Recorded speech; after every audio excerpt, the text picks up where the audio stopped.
Okay. So we just kind of got done with the nucleic acids, kind of finished up a little bit. And we're talking mostly about DNA and RNA, right? Because that's what dominates nucleic acids. And so that's mostly what you think of, right? But the last thing we talked about was other nucleotides. Because remember, we said every molecule in your body is going to slot into one of these four categories, right? So it's either going to be lipids, nucleic acids, proteins, or carbohydrates. And so there's a lot of little molecules out there. So the question is, well, what about this? And what about this? And what about this? Well, here's an example of what about this that slots into the nucleic acids piece, right? So ATP is important because this is your energetic molecule, right? So this is your rechargeable battery. And so this is what your entire metabolism is all about. So basically all of your energy strategy is designed to give you more of this molecule, which allows you to give you the energy that you need in order to do all your biological stuff, right? Your biological work. If you've got this, you're functional. If you don't, you're dead. It's that simple, right?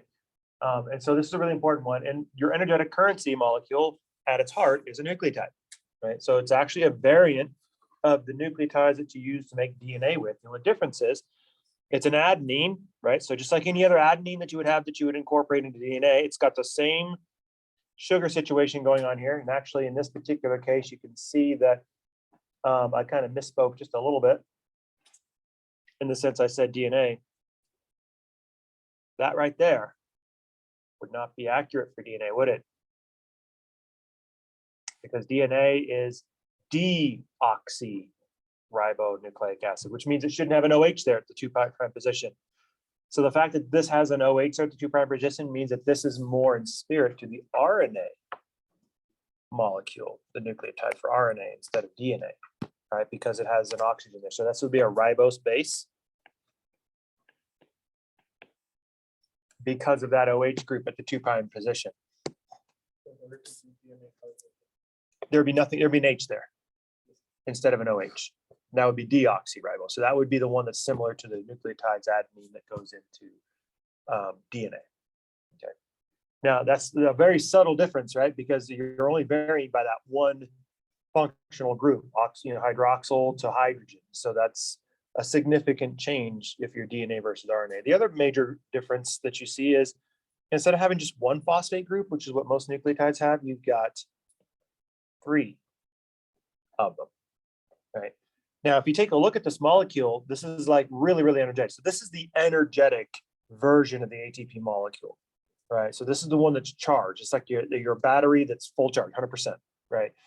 And the reason why it's charged is because if you take a look at the phosphate group, you've got all of these highly electronegative atoms, these oxygens, all basically packed into a very, very tight place. And what do we know about oxygens? They're electronegative, right? So that means they're sucking a lot of electrons toward them. What that basically means is you've got tons of electrons in these oxygen regions. And guess what? They're getting in close proximity to each other. So what do we know about like charges? They repel, right? So these phosphates are not happy, right? Because they want personal space. Imagine your worst enemy. And then imagine your worst enemy and you crammed into a tiny broom closet where you're like this, nose to nose with each other. How happy are you going to be? As soon as I open up that broom closet door, what are you going to do? I'm out, right? And usually, probably with an explosion of energy, right? I mean, literally, as soon as you see like a tiny crack in daylight, you're like, right? And I'm on the other side of the door, I'm getting a bloody nose, right? That's exactly what's happening with ATP. These guys are so unhappy that this terminal phosphate wants to exit because he is like, you know what? I am just about ready to explode out of my skin because I am way too close, right, to all of these other electrons and phosphates and things like that. And so oftentimes when this one leaves, it is accompanied by a burst of energy, which you can then use to do stuff with. Now, what do you leave behind? An adenine, right, with now 2 phosphates on it instead of 1. So basically, when you take a look at ATP, you have kind of a cycle. Your ATP will go through hydrolysis and make ADP plus phosphate, inorganic phosphate. I just means inorganic phosphate, plus energy. But your entire metabolic setup, we're talking about a couple chapters worth of stuff here, is associated with the reverse reaction. So that's the entirety of all cell respiration, is to take an ADP and some phosphate and some energy and cram that energy into the phosphate, because it's going to take energy, right? Because if I have you now, let's say the broom closet is open, your enemy's in there, and I'm going to grab a hold of you and I'm going to put you back in the closet. I'm going to have to actually put some energy into that, aren't I? Because you're not going willingly, right?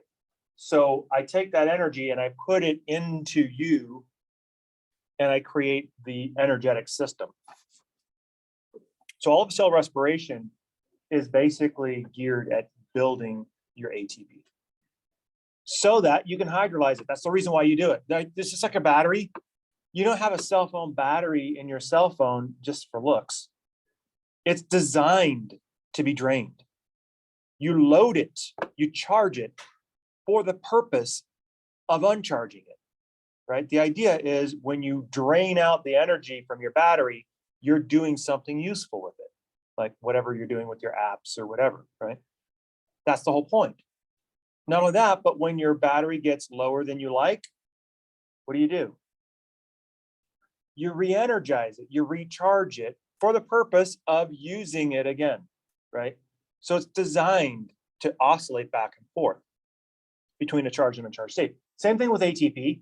So this is a nucleotide that we specially designed and we specially use to store energy in the way of this really tense relationship, having these three phosphates crammed together so closely, but then also to release energy so that we can use that energy to do something useful, okay?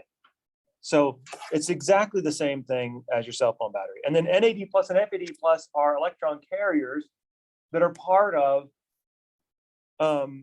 the whole cellular respiration story, right? One of the things that you'll notice is there's certain things that we can equate with energy. One of them is electrons, right? Another one is ATP because it's got energy in it. And there's a couple of others. But when NAD and FAD basically carry electrons, they're carrying a type of energy. And it's part of the whole strategy of how you sort of manipulate your energy during the process of cell respiration so that you can maximize how much ATP you make, okay? Now, to really understand what NAD plus and FAD plus is doing, you kind of have to go to the whole story, and that's part of the take home, okay? Which you guys will get, because I've got it. I just need to run copies of it. And I'll probably get that back to you guys when I get you guys their first exam results, okay? That's my goal anyway. And you'll have pretty much the rest of the semester to do that, right? And one of the chapters is the full unpacking of the whole story of cell respiration. That is to say how you make ATP, okay? So those are all nucleotides as well. Any questions on nucleotides before we move into lipid territory? What's between ADP and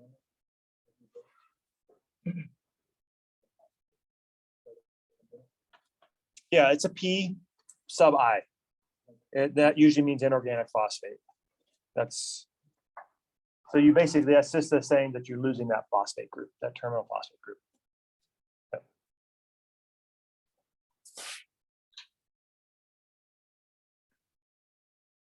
Okay, ready for lipids? So lipids are big, right? So this is a big group and a really important one, right? Because we already established earlier on that lipids are part of the entire energetics pantheon, right? So your entire energy, we talked about, remember, the liquid cash in your pocket. We talked a little bit about the bank accounts, short-term storage in the terms of glycogen and starch, right? And we talked a little bit about your long-term storage, which is the saddlebags. And so now we're at the saddlebags. So now we're ready to talk about the saddlebags. So The lipids are actually a broad family. So unlike proteins, where basically a protein is a protein, they only differ by the sequence of amino acids that are in them.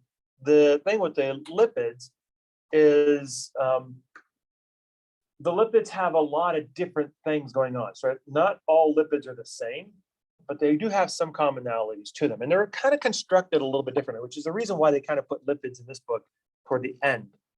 Because even though they're still going through dehydration synthesis, it's not quite as clean and neat and tidy as just adding one amino acid to the next, to the next, to the next. Okay.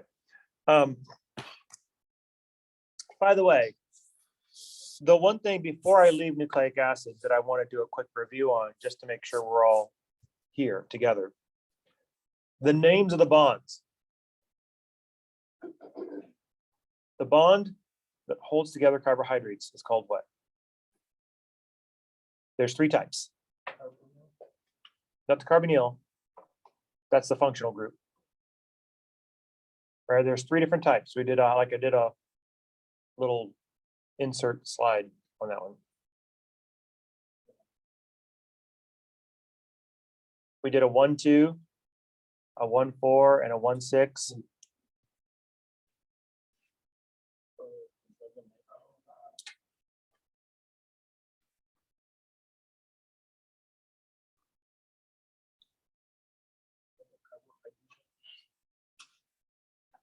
Yeah, I think you're recalling the slide that we're talking about it on.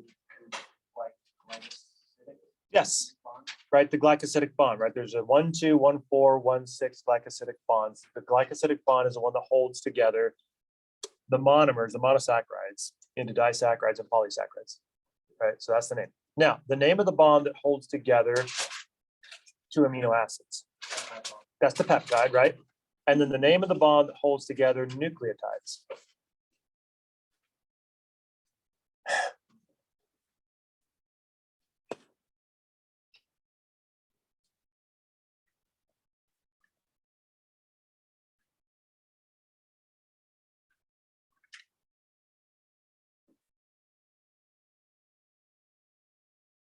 What? Yeah, the phosphodiester. Remember, that's what we said, that the ester bond was this oxygen carbon bond situation. And when it's a phospho bond, that means the phosphate piece is involved in there instead of just a straight oxygen. So it's like an oxygenous complex with a phosphate, so what I call the phosphodiester or phosphoester. And so the phosphodiester is the bond that holds together the nucleotides. Okay, because it's already got one in place, right? That's how the phosphate is held onto that 5' carbon. That's a phosphoester bond.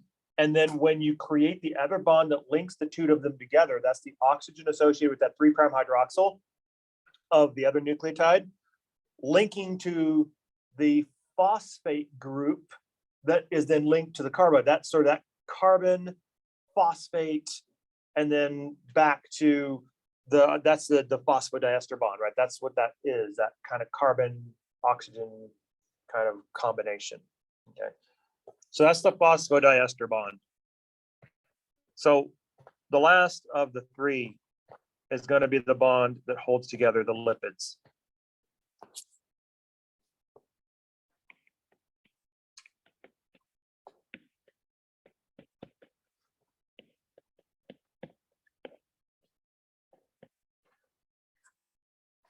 So these are connected by just basic ester bonds. Okay, so that's, again, we didn't talk about esters as a big functional group, but this is just going to be a more like a non-phosphate containing just a carbon oxygen connection. Okay, that's what the ester bonds are. So you have glycosidic bonds, peptide bonds, phosphodiester bonds, and just straight ester bonds. And we're going to take a look at the ester formation. By the way, they're all driven by dehydration synthesis, all of them. That's the reason why that dehydration synthesis hydrolysis is such an important intro concept to get down early and quickly in this chapter, because it helps make everything else make more sense. Okay, so let's take a look at them.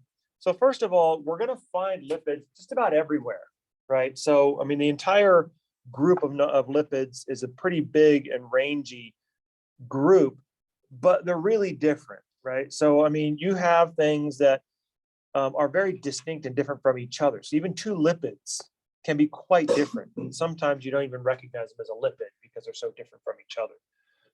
But that's a good thing, right? That's kind of like gives them their temperament. The one thing they all share, however, is they're all insoluble in water. So what does that mean?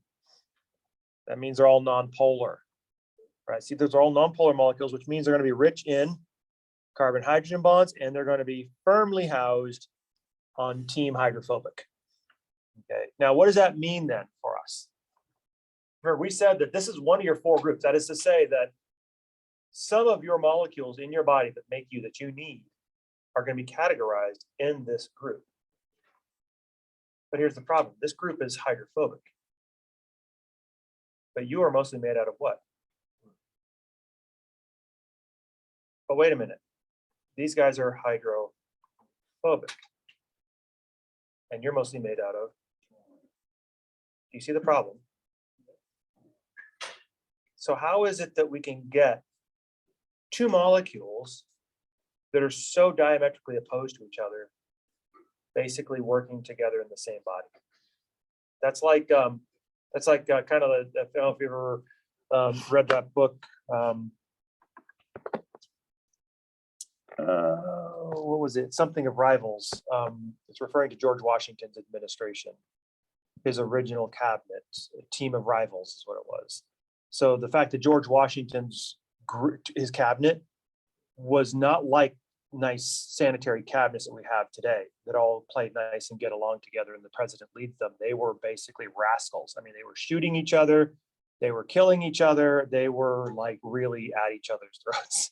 Just ask Alexander Hamilton how that went for him. You know, the dirtbag Aaron Burr won that one, and he was pretty much a dirtbag, pretty much. Go ahead. One service. So for the hydrophobic versus hydrophilic, yeah, right. So there's obviously going to be a relationship that we have to settle, right? Because the two cannot coexist. And so I like the idea of the container because that suggests organization. And of course, organization is something we talked about as one of the final traits of water. It's organizational power on nonpolar molecules. Right, remember when I separated you guys into two groups by just walking down the middle of you? So the idea of container or containment or compartmentalizing something into containers is part of that story, right? So you have to sort of identify what that looks like. So you can see there's a bit of a tension here, isn't there? There's a bit of a rub between the fact that we're mostly hydrophilic, but we require an entire segment of hydrophobics in order to biologically exist. So Alexander Hamilton notwithstanding, right? This is kind of like the team of rivals, right? So you have to kind of make it all work. And Washington, being the general he was kind of like the temperament and the personality that made it all work. And so otherwise, my guess is that probably would not have gone very well, actually. Very fascinating. Read that book. It's actually a very fascinating read, Team of Rivals, because there's all the founding forefathers and the Declaration of Independence signatories and constitutional conventioneers, they're all in there. They're all in there. I mean, these are all like people. I mean, these are faces on our money.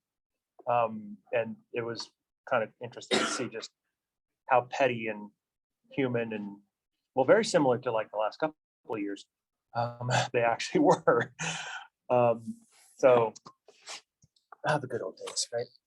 The good old days when we used to just fight it out on the House of Representatives instead of actually trying to pass laws, right? It's like whoever wins the fist fight, your law passes, right? That's the good old days. I'm kidding. It never actually went down like that. There were fights. It never actually went like that. But anyway, at least not in this country. So what kind of lipids are there then? If they're all nonpolar, they all basically have these kind of carbon hydrogen sort of bonds and are hydrophobic, then what are we talking about?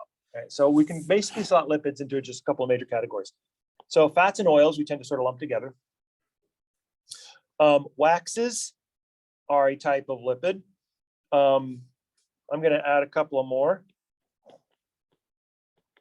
A special subdivision of fat called the phospholipid. Let me take a look at that one. That's a huge one, actually. And then one that oftentimes doesn't get a whole lot of love.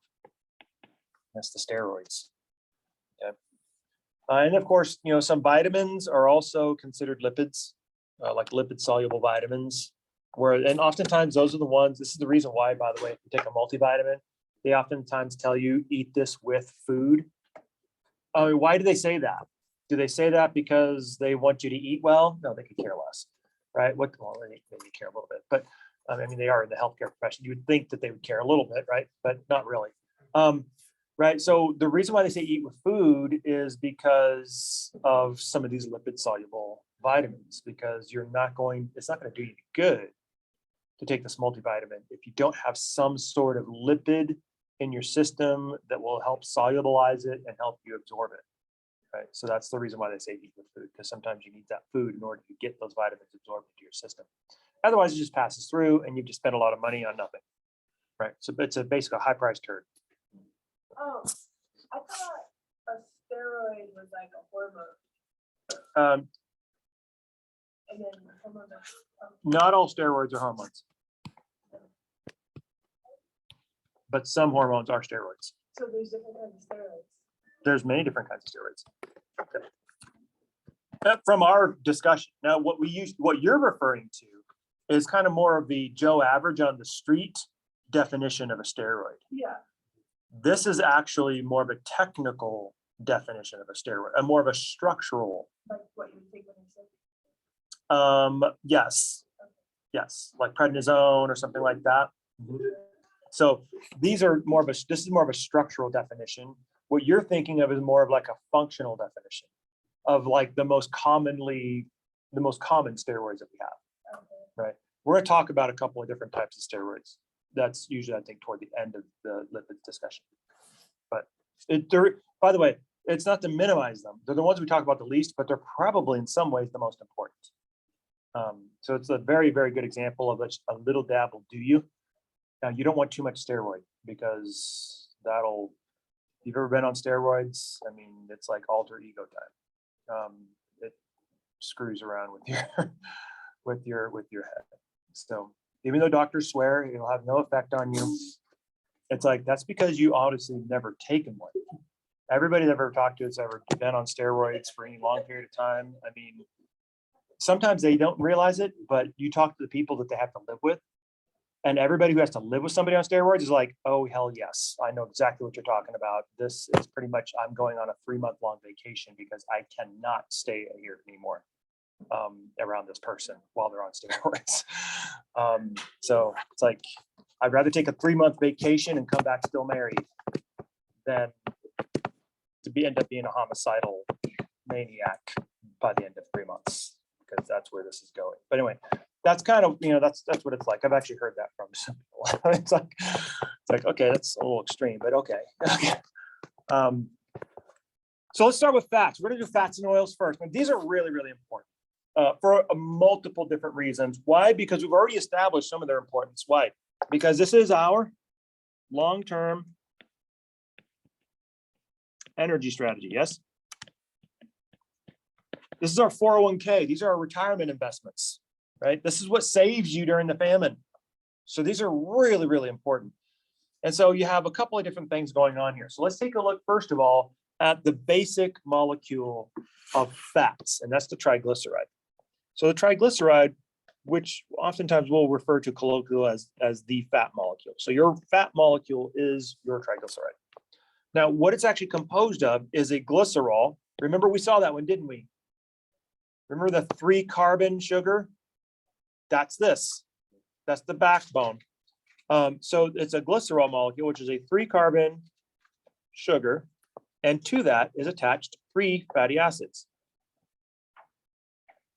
By what bond? By the ester bond. And so that is your triglyceride. Tri, 3, glyceride, glycerol. So 3 fatty acids attached to a glycerol backbone. That's what triglyceride means. So this is your free fats. So this is actually one of the things that if you ever do like a lipid panel, right, have your cholesterol checked, this is one of the things they check, is your free triglycerides. This gives them an idea of how much free fat is in your system, how much you're dietarily consuming at that particular point. And since you're always fasting, whenever you do those, usually, not always, but usually when you're fasting, this is actually a pretty good metric of sort of the background fat load that's in your blood system over time, right? It's not looking at, oh, well, you just ate within the last, 12 hours, some big high lipid meal. They don't care about what you just last ate. That's not what they're looking at. They want to know what your body is generally carrying in your system, like long term, right? Absent any kind of dietary spikes, which would have happened if you just ate something right before you did the blood draw. So the reason why you fast before a lipid panel is because they want to take a look at what your baseline is. Okay. Now, in addition to, so when you're taking a look at your fatty acids, right? So this is going to be, we want to take a little bit of a closer look at these fatty acids because there's a lot to be said about these fatty acids. We encounter them a lot. We think about them a lot. If you're into fitness or exercise or anything like that, it's always a topic of conversation, right? If you're into nutrition, it's a topic of conversation. If you talk to doctors who want you to live a healthier life, it's a topic of conversation. So we talk a lot about these fatty acids. So let's actually examine what we're talking about when we talk about them. So basically, when you take a look at fatty acids, they're simply just long carbon chains attached to a carboxylic acid. That's all they are. That's why they call them fatty acids. So here's your carboxylic acid. I'm going to draw it in the opposite direction. And then you have this long chain of varying lengths attached to this acid head group. And that's it. That's what a fatty acid is. So you can see it's mostly carbons and hydrogens, right? Except for that one acid head. Now, there's a couple of different types of fatty acids that we're going to take a look at. The first one is called the saturated fat. So a fat is saturated if it doesn't have any double bonds in it. So what does that look like? So this basically looks like a fat that just has a long chain of carbons.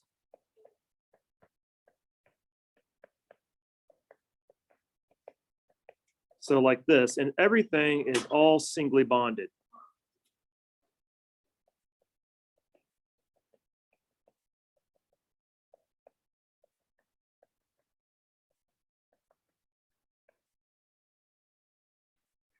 So that would be a saturated fat. Why? Because it's maximally saturated with hydrogens.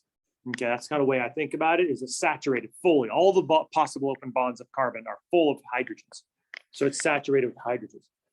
Now, what this does for us, though, is when you have a saturated fatty acid, is the chain itself is typically very straight in nature.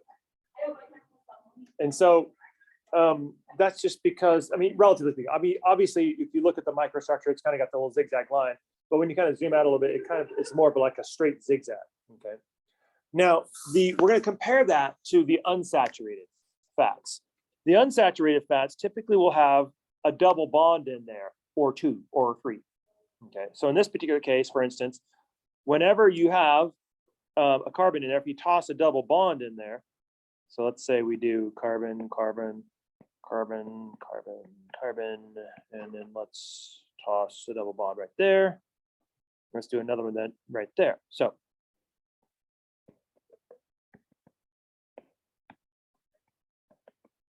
now you can see you've got two different double bonds in there.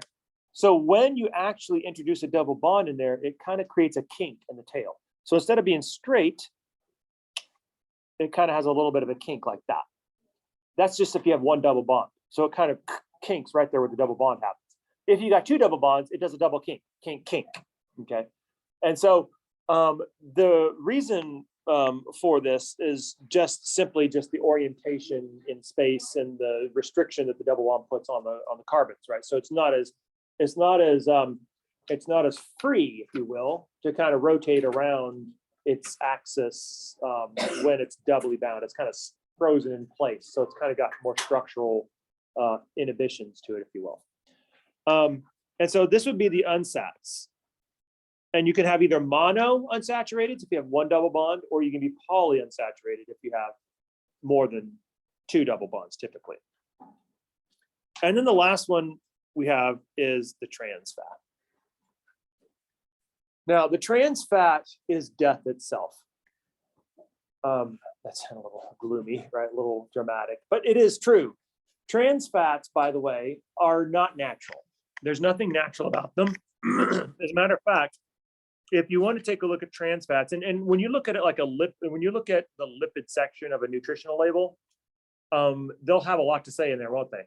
You'll see a little number in there for saturated fats, right? And then sometimes you'll see a little line in there for unsaturated fats. And then you'll also see a line in there for trans fats, right? Trans fats only exist for one reason, as a preservative. As a matter of fact, they don't really exist in high quantities in nature. And so as a result, we don't really have a biology to deal with it because we never adapted to the existence of trans fats because it's a fairly recent invention, right? So basically, we don't know what to do with it, which is the reason why it's so dangerous. If you want to think about what trans fats are, and a lot of times students have a hard time wrapping their heads around, I'm going to give you an example of trans fats and what their role is, why we created them in the first place. We didn't create them to give us all heart disease. That's not the reason why we did it, even though that's what happened, right? There's really good reasons to create them, some scary actually, but also good in the same time. So it's kind of like a knife, right? You can kill people and feed people with the same tool. But I also want to explain to you, like on an organic chemistry level, what that term means to be a trans fat. Like, what exactly is that, right? So first of all, let's go back to its purpose, its existence. And it all begins at the turn of the 19th century, the 20th century, right? So right around the 1900s, it was kind of an amazing time actually, right? Because we were starting to evolve from an agrarian society where most of us had some sort of a rural upbringing, especially in the West, right? Not so much in the East, but definitely in the West, right? Most of us came from a farm or farm area or small towns that were largely farm driven. And we were starting to move progressively into larger cities. And remember, at the same time, you didn't have any of the creature comforts of things like preservation that we have now. There were no refrigerators then. As a matter of fact, there was probably precious few people that even had ice boxes, which was literally not much more than a water cooler with a block of ice in it. That's pretty much what an ice box was.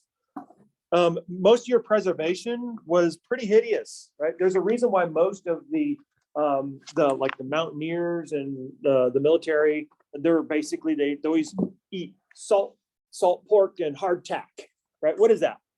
That's basically bacon and crackers. That's actually basically beef jerky and crackers. I mean, that's a lot of what they ate. I mean, that's what they had. And it would be like super salty because salt preserves the meat. So we had no way to preserve things. As a matter of fact, the way we actually lived life is probably so foreign to us now that we would probably die if you went back in time to try to live in that era. Because instead of just like going to your refrigerator and pulling out the ingredients for dinner, they didn't have a refrigerator, which means they didn't have any ingredients for dinner, right? This is one of the reasons why part of the family, which were usually big farm families, part of them were out in the field trying to grow food, and the other part of them were in the house trying to figure out how are we going to eat today, right? Which is no joke. I mean, that involved like harvesting eggs from chickens or killing a chicken from time to time, milking the cow, things like that. All those classic farm chores were not just like, oh, hey, you live on a farm, let's go play farm. No. You did this because you wanted to live the next day. So the pressure was considerably greater than just us playing farm, which is what we're doing now, because most of us are city kids, right? Even if we think ourselves country kids, actually, there's no such thing as country anymore in this country. Not the way it was back then, right? So how did you eat? Well, you ate what you grew or what you raised, right? And then sometimes, like if you went to a store to get stuff, they didn't have vegetables. There was no produce section. There was like, what they had was largely just dry goods. That was it. Flour, perhaps even. I mean, that would be a bit of a stretch, right? But flour, that's what they had. So you basically had to, and if they did happen to have vegetables, or if you had vegetables in the field, you didn't just go out there and pick them all and put them in your refrigerator. You went out there and you said, well, what do we need for tonight? And that's what you grabbed. So everything was very limited to what do I need now? Why?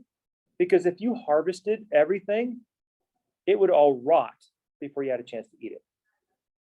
This is the reason why there wasn't a lot of produce in these, what were then mercantile stores, which are like dry goods stores.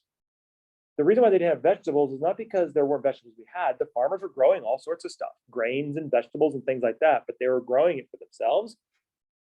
But you didn't have any way to preserve it. So it was pointless to say, bring in all your vegetables, I'll sell them. You're going to sell all these vegetables today? No. Right? And you're not going to be able to hang on to these things for tomorrow or the next day because they're going to rot and nobody's going to buy them. So you literally had to live day by day. That's an experience that most Americans are completely ignorant of. And that's how most humanity has had to live. So even on our worst day, just imagine America on its worst day. We still live like kings. Which is one of the reasons why when I start to hear a lot of whining, that's what I hear. I hear whining. I'm like, why don't you actually study a history class and look at what humanity has really had to put up with for most of humanity? We've got it pretty damn good. I mean, on our worst day, we've got it good. Which is kind of a little humbling because it's like, wow, you know, it's easy to forget just how blessed we are. And that's not just America. I mean, the entire world, relatively speaking, is in, of course, a little more variable. In some places are better than others, but for the most part, it's a kind of a standard of living that really does transcend most generations. But here's the thing, we needed, as we started moving into the cities, because we stopped growing our own food, we needed to be able to purchase our own food. So how is it then that the mercantile, which is slowly evolving into a grocery stores didn't exist back then, right? How do you keep these vegetables fresh? How do you keep these foods fresh long enough so that your customers can buy them and be able to use them, right? So there's a shelf life issue. We had to basically extend the shelf life on these things to make sure that they're around long enough so that our customers who may not want it today or tomorrow, it'll still be there for them and good the next day. So they can actually buy that and use it. So that's what they started doing. So they started basically taking all this food science manufacturing, started putting things into the foods in order to extend that shelf life. One of the things they did was create trans fats, which helped to extend shelf life. And it does so quite nicely, actually. All right. As a matter of fact, if you want to know how good trans fats are at preserving and other preservatives that come from this era of necessity, it's an era of necessity. We didn't just do it because we're irresponsible. We did it because that's the only way we could do it and basically make sure that we had this sort of transition of culture into a grocery driven versus a mercantile driven culture is think about a Twinkie. Anybody like Twinkies? They're all right, right? They're kind of, I personally don't like them. But I mean, they're really popular.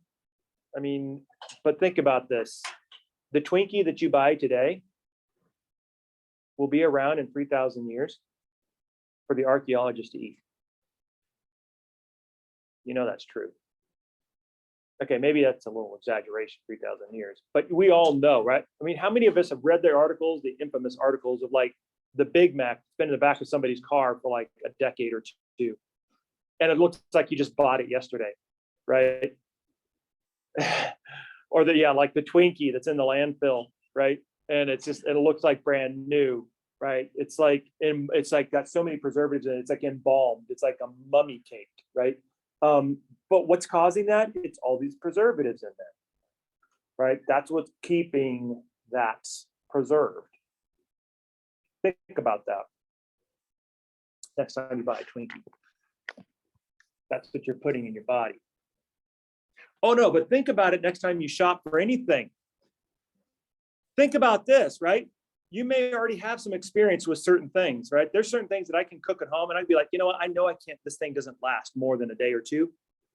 And yet you go to the store and you find the same thing and the expiration date is like a month or two out. And you're like, something doesn't add up here. Because if I were to make this at home, I can tell you right now, it's not going to be good for a month or two. Are there red flags going up in your head? There should be. Because what that's basically saying is that they basically had to put a bunch of preservatives in that in order to keep that thing alive for a month or two. Right? You see this in a lot of foods. Think about it for a second. Just when you pick up that next thing, you look at the expiration date, it's like, oh, well, this thing's going to be good until, June of 2024. It's like, okay, wait. Let's back up the train here. That's not a good thing necessarily, right? Think about this for a second. If you were to make this at home, would it still be good until June of 2024? The answer is no. Then whatever that difference in gap is, that's had to be made up with preservatives, even if it says preservative free.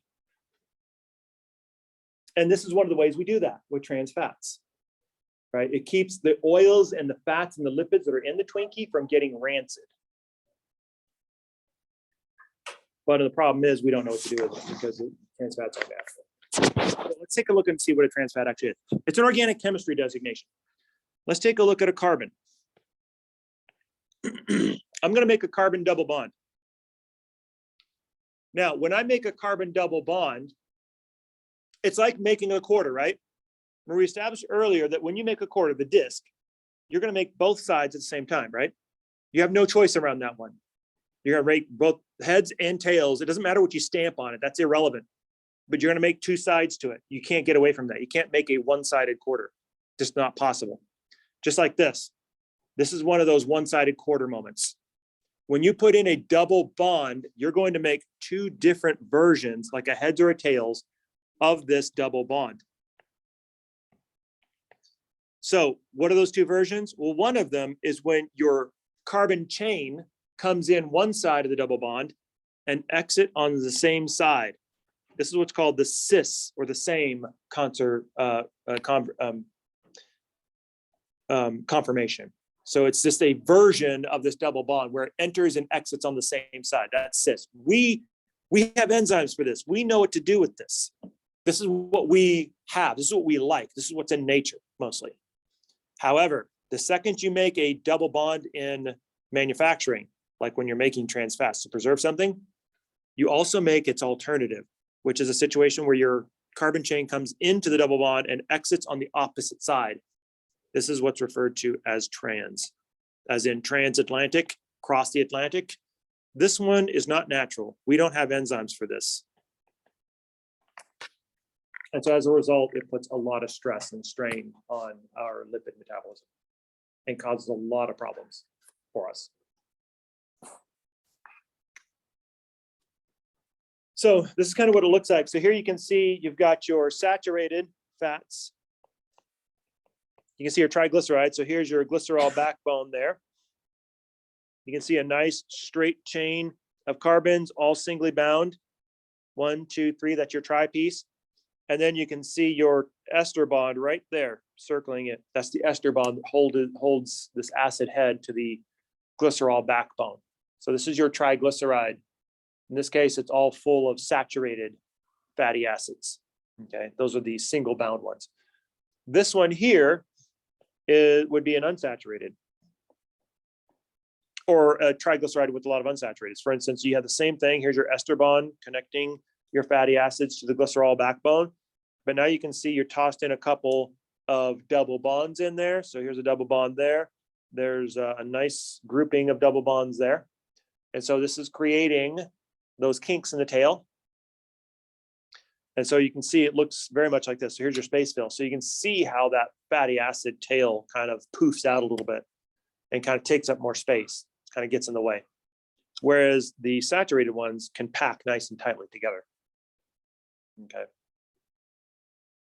Now, this has consequences. What are those consequences? Well, first of all, let's take a look at this. And I want to do an experiment here. I want to take a chip, one of my favorites, right? Roughly the same size. And I'm going to boil them in 3 different types of oil. Notice the chip is roughly the same size, right? And the first one, I'm going to boil it in mostly saturated fat. Okay. The second one is going to be mono unsaturated fats. That means it has one kink in the tail. And then the third one is going to be poly unsaturated fat. So it's have multiple kinks in the tail. So because the saturated fats are linear and they stack nicely together, when I boil this potato chip in saturated fats, all those fatty acids are going to stack next to each other. And I'm going to get a really nice, good, greasy chip, the see-through chip. Okay. Those are the good ones, right? Let's face it, when you're scrounging around the bag of chips, that's the one you're looking for, isn't it? You mammals. I know your lipid instincts, right? That's what McDonald's is based on. Their entire business model is turning mammals' instincts against themselves, right? We'll give you your 3 instinctual cravings and as much as you want, right? Evil, evil people. I love them. Anyway, right. Huh? You're loading it? A Shamrock Shake's my favorite. And this is Shamrock Shake season, so it's, you know, you get those big old greasy salty fries, chase it with a Shamrock Shake. I mean, that's just about near to heaven right there. Probably also enough to send you to heaven, actually. Think about it. That's heart attack territory, but it's good, right? I mean, it'll be a good ride on the way out. It's like, how did you go? Shamrock Shake. That was me. Yeah, extra large Shamrock Shake, right? Yeah, so I got work to do on myself. But anyway, so let's take a look at the mono, right? The mono, remember, is got a kink in the tail. So when you have a kink in the tail, it's going to be a little harder to pack these guys together, but you can do it.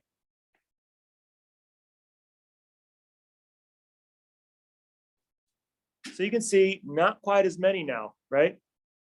But you still boiled it in the same, you still boiled it. That's all you care about with the chip. Now in a polyunsaturated fat, you're going to have multiple kinks. So there's going to be like, you know, I'm having problems here because I'm already running into the others. I can't really do this very well. But now you notice you can fit even fewer fatty acids on that chip. So if you had a choice and you were trying to be heart conscious, you probably wouldn't be eating chips in the first place if you're trying to be heart conscious. But if you had a choice and you're trying to reduce your number of fatty acid intake, which one would you go for? The poly, right? That's the one you try to go for, because for per chip, you have fewer fatty acids and you're consuming fewer fatty acids there, right? And that's a good thing. Now, no cardiologist in the world is going to tell you to just pork out on saturated fats or any kind of fat for that matter, right? However, they used to say and advise us to essentially steer clear of saturated fats. And so we did. Why? Because most of us either had heart disease or we had somebody in a family who had heart disease. Somebody near us had heart disease. And that's also true for heart disease, because all of us eventually are going to die of heart disease, right? Because that's how we define life, is by your heartbeat stopping, which is fundamentally a heart disease problem, right? Right. So we all die of the same thing. Our heart stops beating. The only question is what led up to that, right? So heart disease is still, and has been quite some time, a comfortable number one in terms of the overall killer among men, certainly, but it's creeping up pretty high for women as well. And so that's the reason why heart disease it really touches home to most families, because there's somebody who's got cardiovascular issues, who's dealing with it. And so it kind of it gets personal when you start talking about heart disease. So here's the problem. What happened back in the day was doctors would tell their heart patients, listen, you got to just stop eating saturated fats. And so people did. And what they would do is they would eat alternative things. And in their efforts to eat alternative things, they actually went from the frying pan into the fire. And so what cardiologists found out was that it wasn't actually the saturated fats that were the problem. It was the trans fats that were the problem. And that in some cases, patients in their avoidance of saturated fats ran into, inadvertently, higher trans fat sources, which is even worse. Why? Because here's what it does. Let's do a lipid panel on you. You're going to do your LDL and your HDL, right? That's your good and your bad cholesterol, right? Which one's the good one? Nope. LDL is the bad one. That's the sticky one. It's bad because it's sticky, because LDL gets stuck in your arterial liners and you can't get it out. And that's kind of what starts that kind of plaquing effects in your liners, okay? So that's the bad one. So it's sticky. HDL is the good one. HDL has the effect of getting in there and kind of scrubbing out the LDL. So as long as you have a lot of HDL in your system, it's going to be scrubbing out that LDL so you don't have as much sticky buildup in your arteries. Now, as it turns out, the things that increase your LDL are things like exercise. That's a good thing. The things that decrease your LDL are diet. Which is one of the reasons why almost every doctor on the face of the planet agrees with at least one piece of advice. Exercise regularly and eat a sensible diet. Every single doctor will sign on to that one.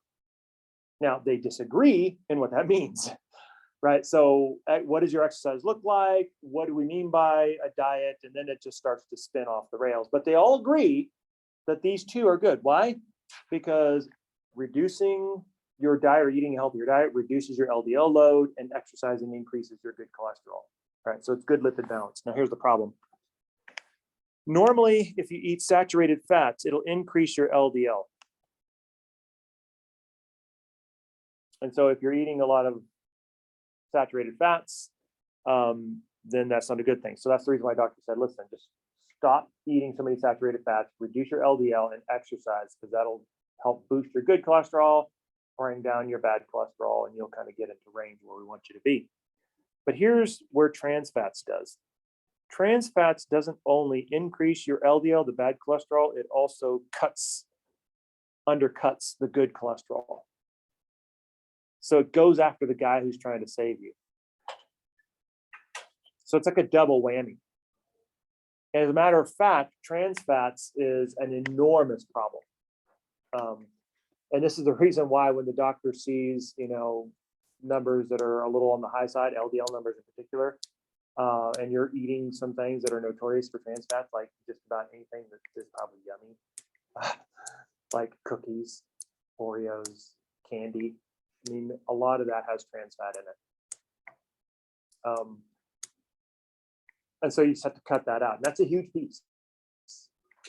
Ironically, the one that gets all the bad press, meat, doesn't actually have a lot of trans fat in it. Ironically, probably the most healthy thing at McDonald's is probably the hamburger, because there's not nearly as much trans fat in there. What's really killing you is the fries, right? And the oil. It's basically an oil sponge. Let's face it, right? That's what it is. You just take a sponge, you dip it in oil, and you'll eat it. You know that's true, right? Because what we're really after for those fries is not the potato itself. Because if that were the case, things like baked potatoes would fly famously. But does anybody go to McDonald's for a baked potato? No. You go there for a grease stick, right? So basically, we could give you a piece of cardboard soaked in the oil with a little bit of salt on it, and we'd probably eat it. What? Yeah.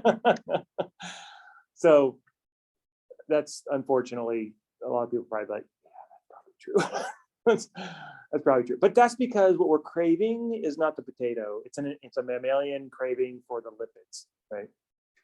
This is why we go for, like, here's a perfect example. The other craving, not lipids, but salts. What happens if they give you your fries without salt on it? Are you just taking that laying down? You grumpy mammal, you? No, you're right up there to the counter being like, get some salt on these fries, right? I'm just saying, your cravings are our cravings are what kill us.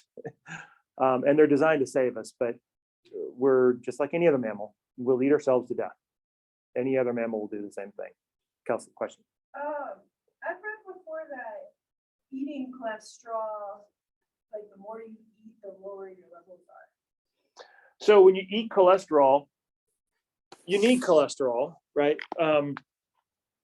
But these are actually, like, these numbers here, HDL and LDL, are actually not cholesterol, right? This is an example of the protein function where we said that they're storage proteins. We talked about lipoproteins. These are lipoproteins. So these are actually cholesterols. These are the proteins whose job it is to hang on to and transport cholesterol. The idea being that the relationship between the amount of cholesterol in your system and these storage proteins is 1-to-1. So the more cholesterol you have in your system, the more storage proteins you have. So the more of these storage proteins you have, it means you're experiencing a high load of cholesterol. That makes sense? Now, which one? It's a lipid. Yes, it's a lipid, but it actually comes under the steroid group. So, which is the reason why, from Kelsey's previous comment, right? Not all steroids are hormones, and not all hormones are, right? So some hormones are steroids. So that's kind of where that came into play, because of that. So this is the reason why you try to exercise and eat a sensible diet and try to stay away from things like cookies and candy and stuff like that, which is always difficult, right? Especially during the holidays. Because, I mean, let's face it, I mean, the winter holidays, I mean, it's like they're epitomized by what? Cookies and candy. I mean, I don't know about you, but I'm a cookie monster. So that's a hard one. Oreos, oh my gosh, I could eat myself to death with Oreos, especially the golden ones. I mean, that is just black magic right there. I mean, I don't know who did that. That's like sorcery and witchcraft. I don't know what's going on in there, but it's like things shouldn't taste like that. They're just like super yummy. It's like evil, right? It's like, evil that way. And then of course, chocolate covered cherries. That's my other big Achilles heel. So between the two of those, I'm going to die someday during the winter and during the holiday seasons. That's probably how it's going to go down. One too many chocolate covered cherries crammed into my arteries. But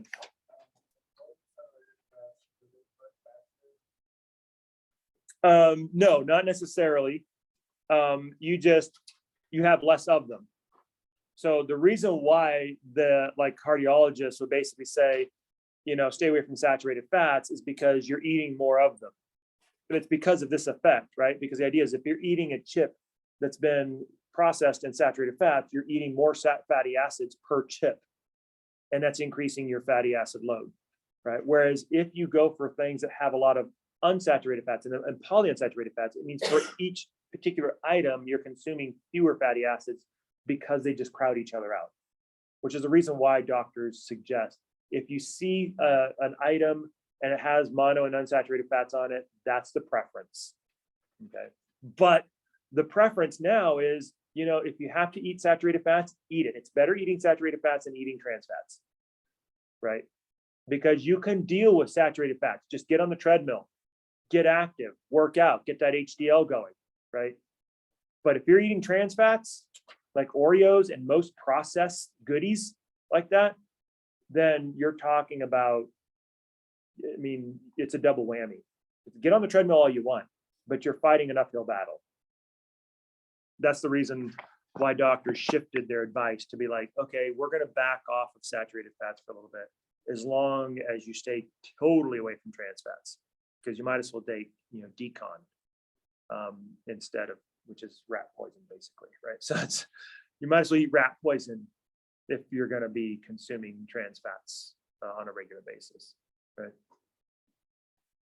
So those are the fats. There's one other thing that I want to highlight in this fat section before I move on, and that's this idea here.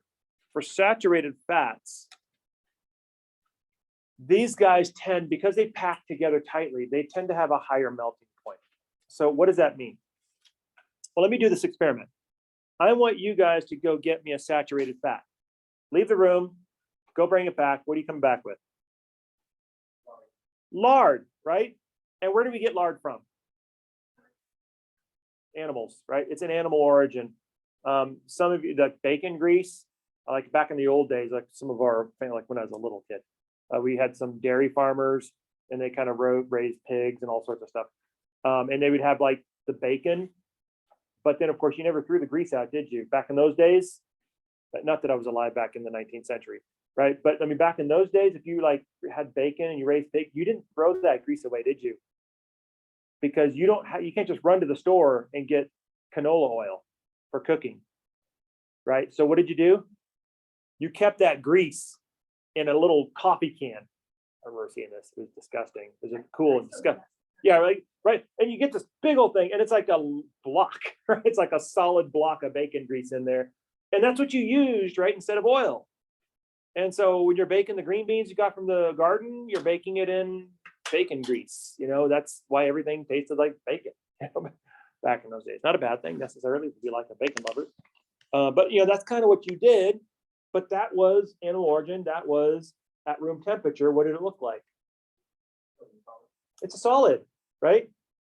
And so that's because it has a high melting point. You have to get it on heat in order to melt it. That's because all of those fatty acids, those saturated fatty acids, are packed in there, and they're creating that solid fat.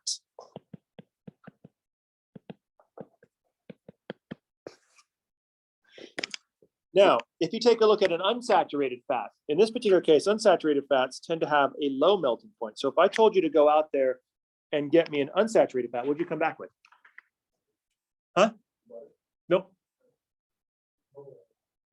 Butter, we're going to talk about butter in a second, but no. What? Yeah, any kind of an oil, actually. Olive oil, vegetable oil, could be any kind of an oil, right? Why? Because unsaturated have those spaced out tails, right? So there's fewer of them there. So that means they pack together loosely. And that creates a runniness. So these tend to be a liquid. Oil, fats and oils. Okay. Now here's the problem. This is what we've got. Saturated oils, which at room temperature look like what?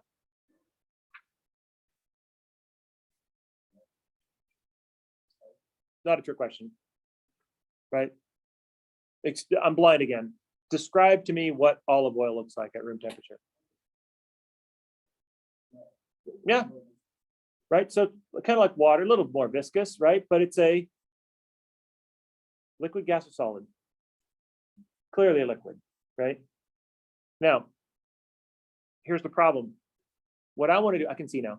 What I want to do is I want to make some toast in the morning, right? So I'm hungry. And let's imagine I'm one of those ones that gets all grumpy when they're hungry, which actually I don't.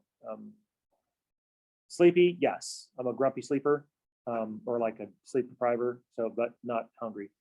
I could care less about that one. As long as I have my coffee, right? So if you load me up with my coffee, I'm good. That's kind of a food group in itself. So that's all I need right there. But so you put the toast in the toaster, right? Out it comes. What do you want to do to that toast? Okay, Jelly, you go for the good stuff. Okay, but lipid wise, I like your version of it better though. Yeah, you're gonna butter it, right? Okay, wait, hold up, stop. You go to the refrigerator, you pull out butter. Real butter. Because that's all we talked about so far. What state is it in? Yeah, how easy is it to work with? You get out your knife, you cut it, right? You're like, right? Like Mr. Bean. It turns to like the Mr. Bean episode here, right? So what do we start doing? Then we're like, okay, that's not a winner, right? So you kind of start shaving it off of the top a little bit, right? But why? What's going to happen if you try to butter your toast with that? Yeah, it shreds it completely, right? And you kind of got these shreds of bread, and you're like, okay, this is great. I'm gone. Just give me my coffee. Forget about food, right? That didn't work, did it? Okay, let's go ahead and use our alternative.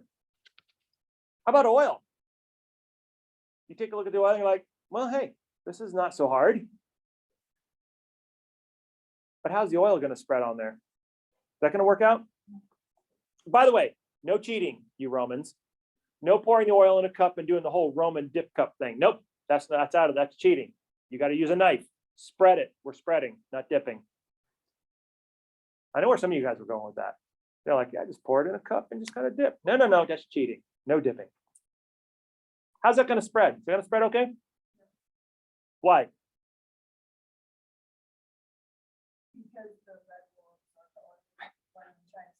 Yeah, it's pretty disgusting, right? So either you're not going to get enough on there, or you're going to get too much on it. So it's like very little, and it's like, I don't have anything on there. And you're going to be like, kind of try to pour it on, and then it's going to just blob in one area, and you're going to have like this oil sponge, and you're looking at it, you're like, I don't think I want to use that. Right? So did either one work? No. So what's your solution?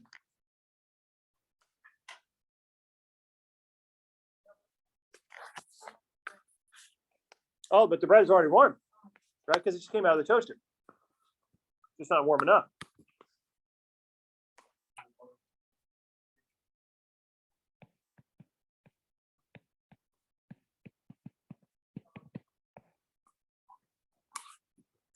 You invent the magic butter,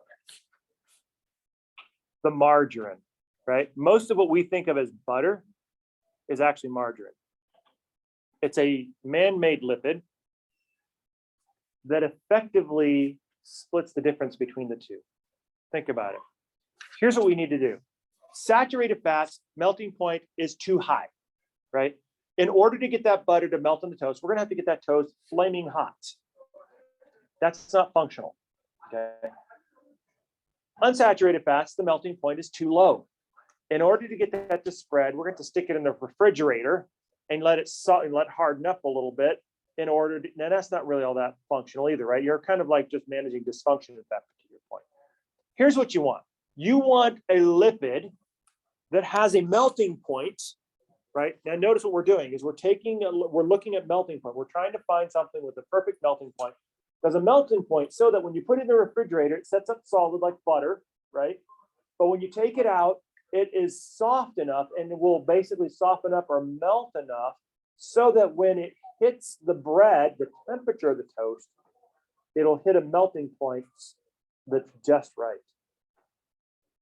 So you want a lipid that has a melting point that is roughly the temperature of your toast so that it will spread easily as it softens up while it's melting, and then it'll eventually kind of melt into it so you don't have like globs of butter, right? I mean, nobody wants to feel like they're just eating a stick of butter.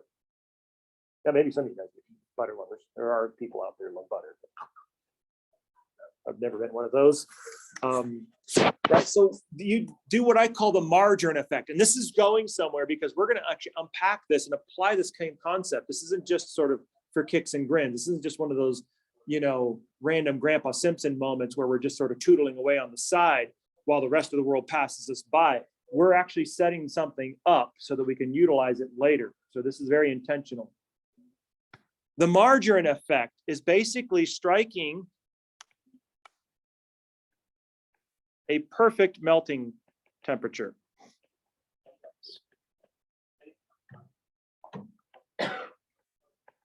By mixing saturated plus unsaturated fatty acids.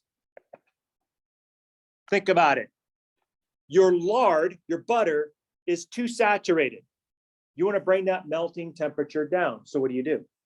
You start with that and you start mixing in saturated or unsaturated fatty acids.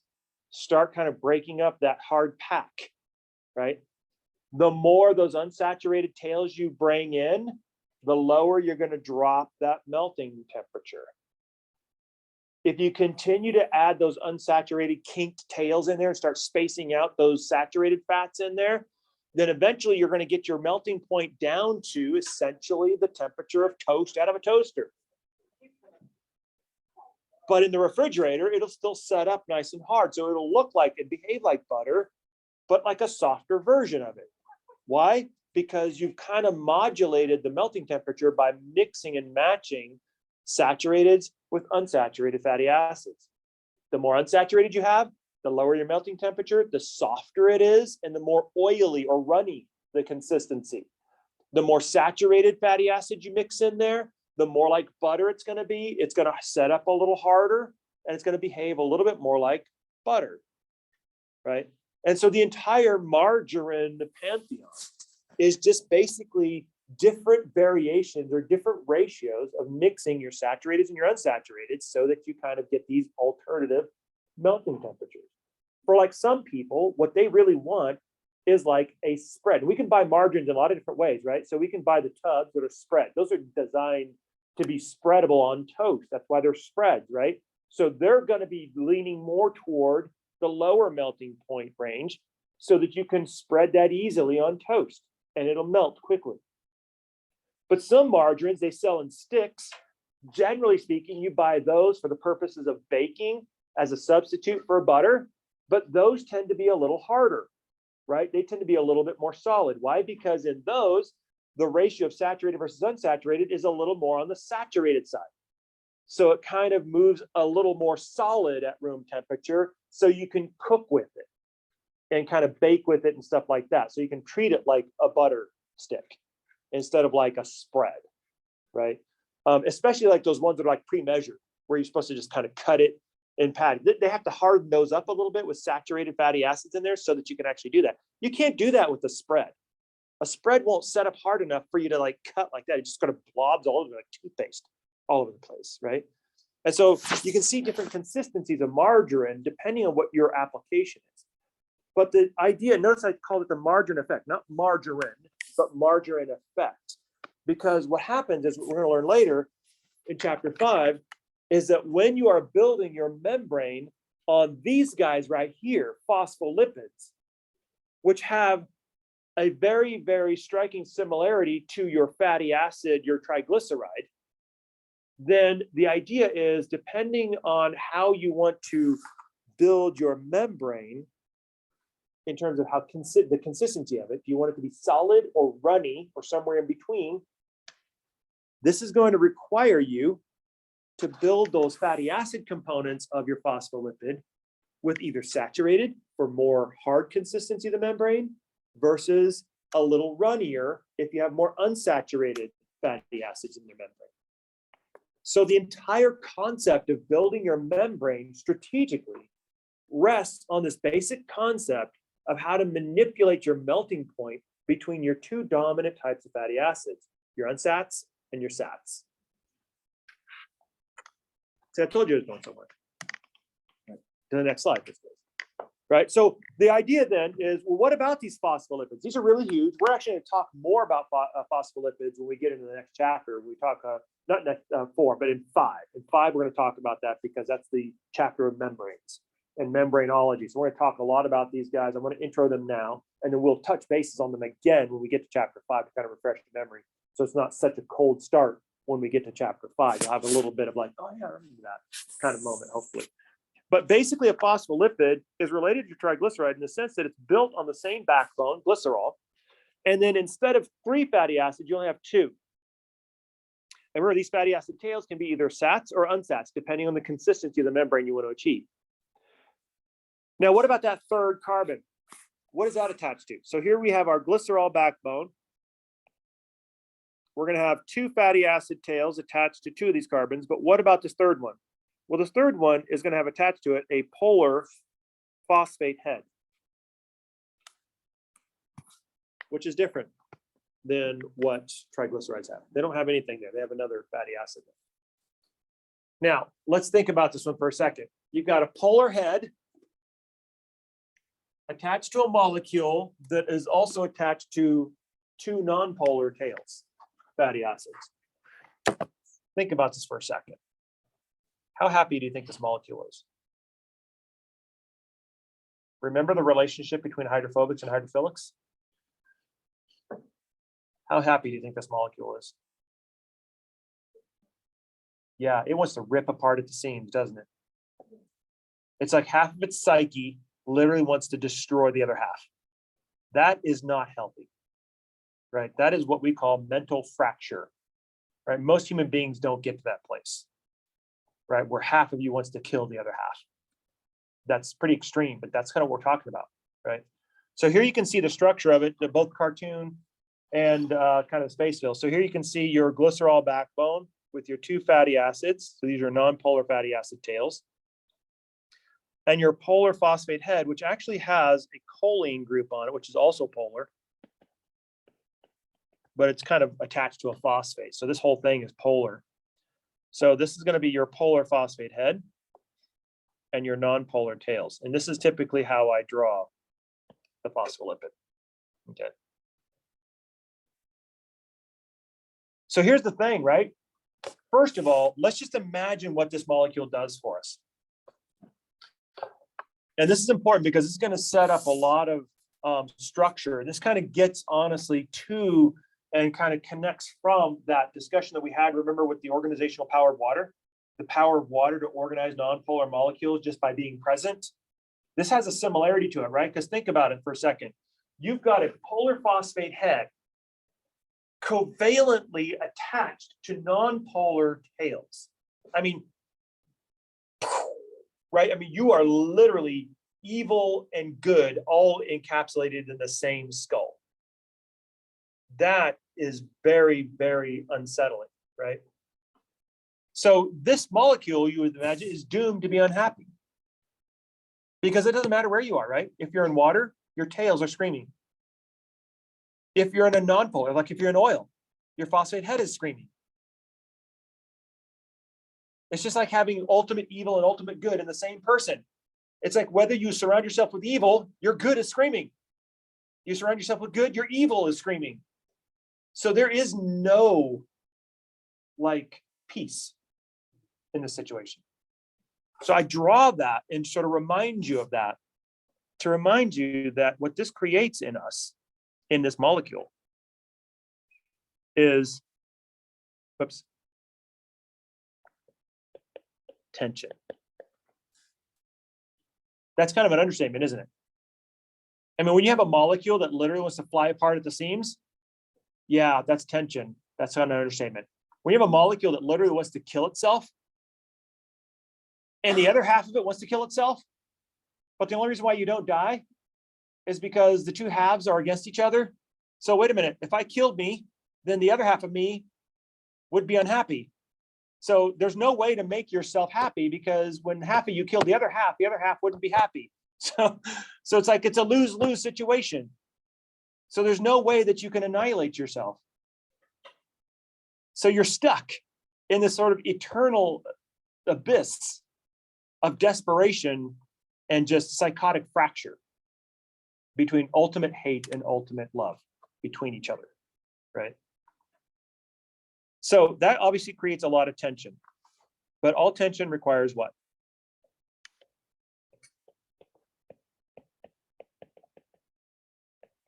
Think about it universally. Everywhere in the universe, wherever there's tension, tension always demands resolution. Always. That's like one of the harmonics of life. All tension everywhere demands resolution. It cuts across biology. It goes into sociology, psychology. It goes across the universe. All tension demands, not wants, but like screaming demand, like demands resolution. And like the octet rule, will not be at peace. There will be no peace unless this resolution is achieved, which gives you forward momentum, motivation, right? Your life has purpose as long as you have tension in it, because your purpose is to resolve the tension. That makes sense? So here's a good example of it. And that's kind of a little sociology bit twist going on there, right? So a lot of you guys, I can see you're trying to throw some like psychology and sociology analogies to that one. I want to use music as a perfect example of utilizing tension to give you purposeful resolution, right? Most tension results in a sort of a blind quest for resolution. Like that's kind of defines how life is for us mostly, right? We have this general tension of different types in our life, and our life is just a big long quest to try to figure out how to resolve that tension.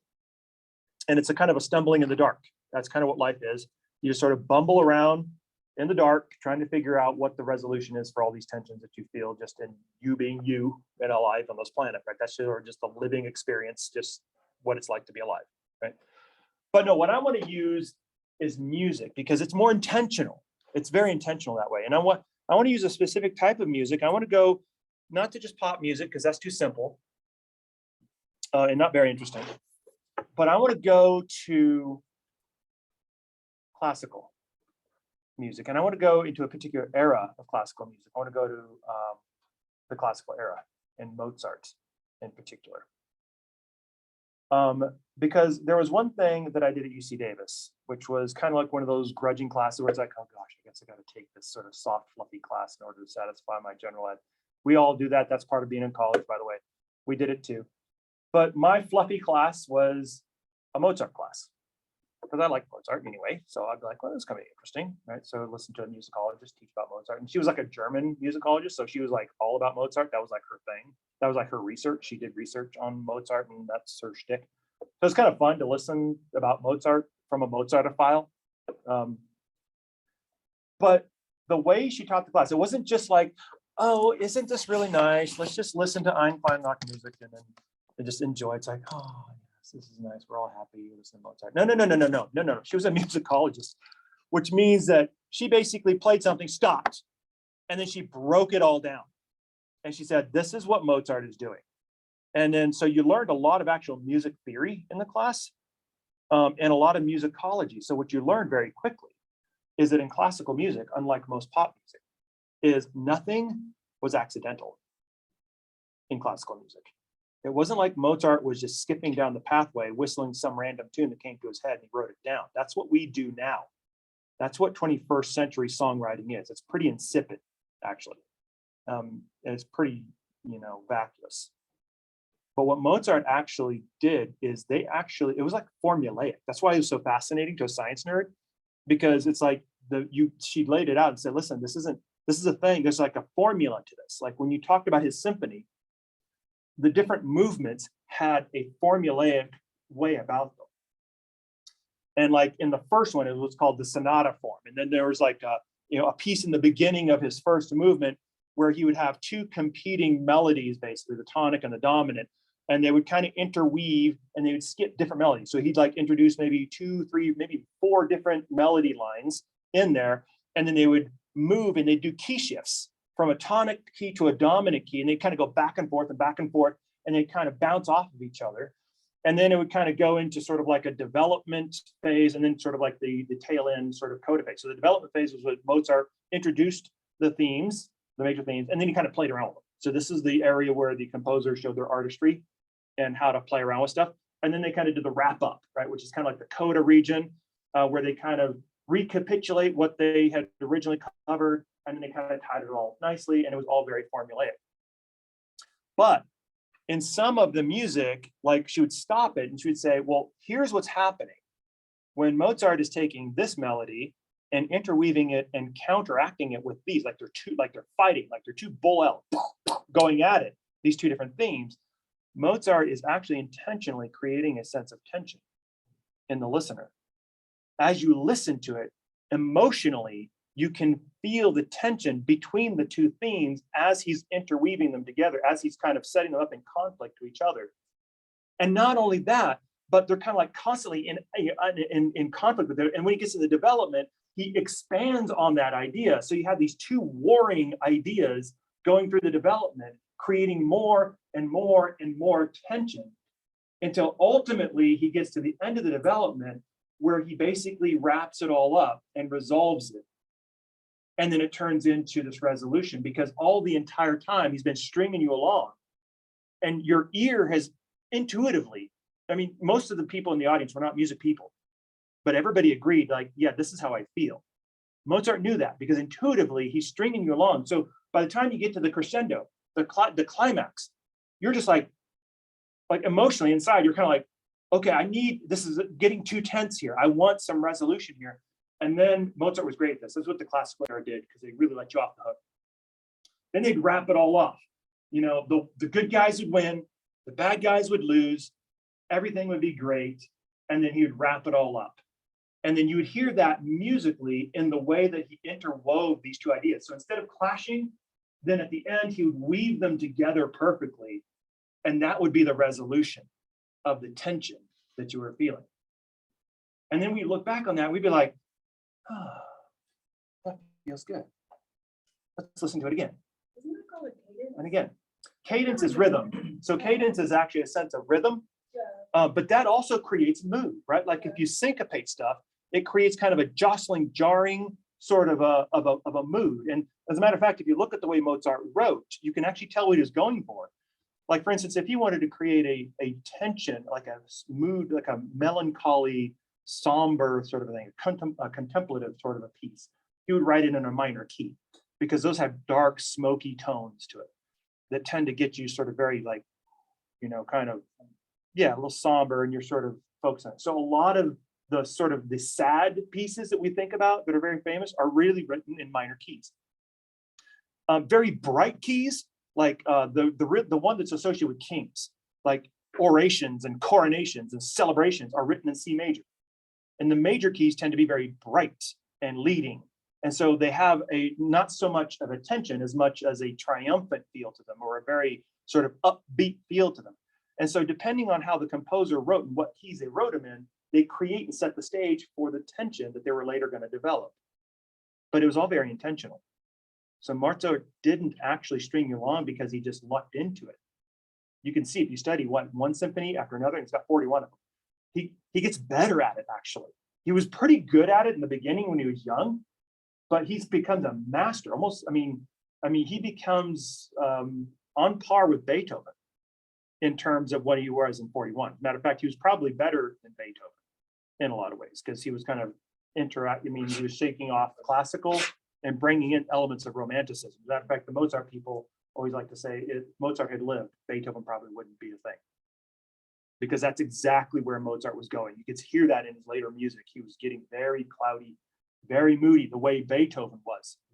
And he was definitely moving in that direction, which a lot of people say kind of set the stage for Beethoven. But you can hear this tension. By the way, you can hear it in movies, can't you? Has anybody ever watched a horror movie without sound? Is it scary?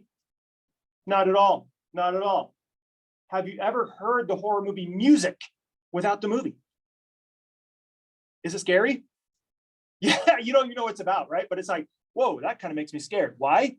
Because the music creates tension. Like, oh my gosh, turn around, right?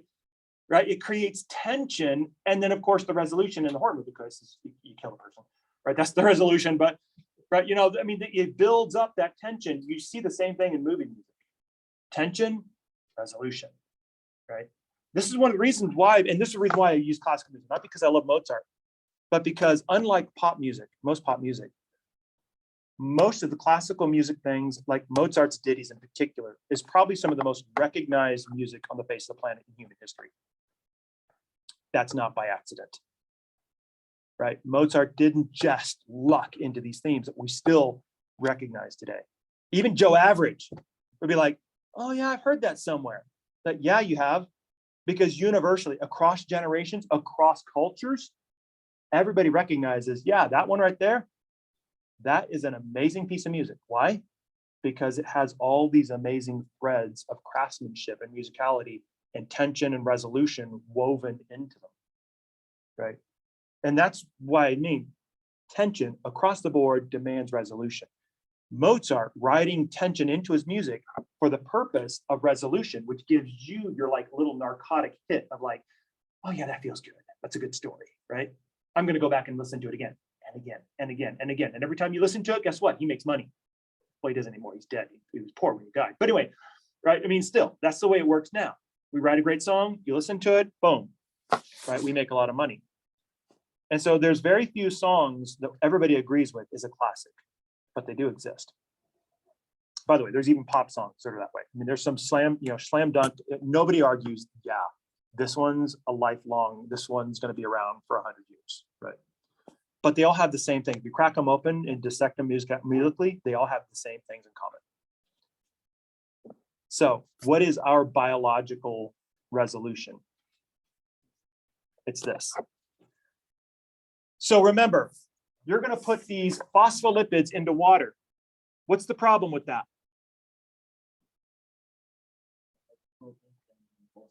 Somebody's unhappy, right? So the phosphate heads are happy. Yay, water, right? The polar tails, not so much. Yeah, water, right? So what's going to happen? Right? Organizational power, water, basically means that this molecule is going to form a spontaneous structure in order to minimize the tension, right? That's your resolution. So how long does it take for this particular structure to form? Milliseconds, right? That is tension, screaming tension, demanding resolution, which in this case is the form of a micelle. So notice what you do is you basically just point all of your hydrophobic tails in toward each other. You block water out of it, no water involved here, and now everybody's happy. So your hydrophobic tails are no longer in contact with water, they're happy. your phosphate heads are now pointing toward water. They're happy. So everybody's happy. Only if you form a micelle. Okay. However, there's another structure you can form as well, driven by the same thing. And that's a lipid bilayer. Think about it. If you take a look at a lipid bilayer, you're going to have your lipids in water, right? Hydrophobic tails, unhappy, yes? So how do you block water off of your tails? Oh, it's simple. Let me do a little bit of performance art here. I'm going to be phospholipid. You guys are going to be phospholipids as well, okay? So we have our phosphate heads and our nonpolar tails. So if I'm in contact with water, my phosphate head's happy. Nonpolar tails, not so much. I can feel water all over my legs. So what do? Well, wait a minute. I've got two phospholipids here. We're both in the same boat, by the way, right? So we also are feeling that sort of watery nonsense on our legs. So let's go ahead and do this. Let's go ahead and I'll just kind of stand right here in between you guys.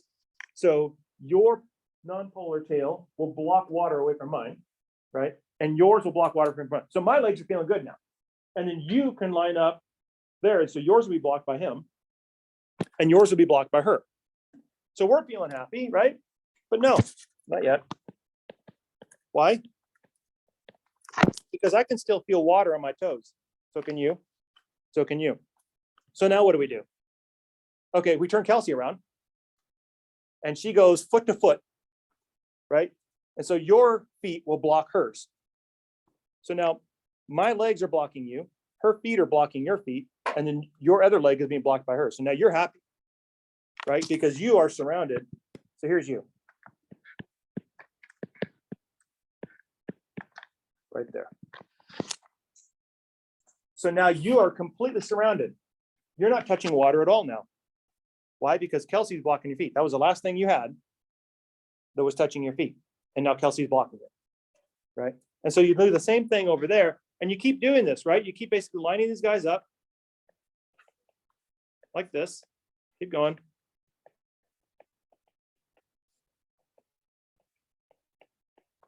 When do you stop? Are these guys on the end happy? No, because you got water over here, don't you? Guess what? Okay, block it with another one. Okay, now did you finish? No, now the other guy's unhappy, right? Okay, let's go ahead and put another one on there. Are you so happy now? No, right? So can you get away from water? You can. How do you do that? Make a circle.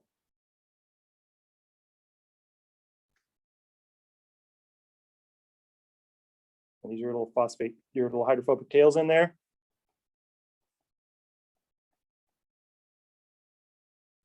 Guess what you've just made? A ring, but what is it starting to look like? What? Yeah. Yep. You've basically made the beginnings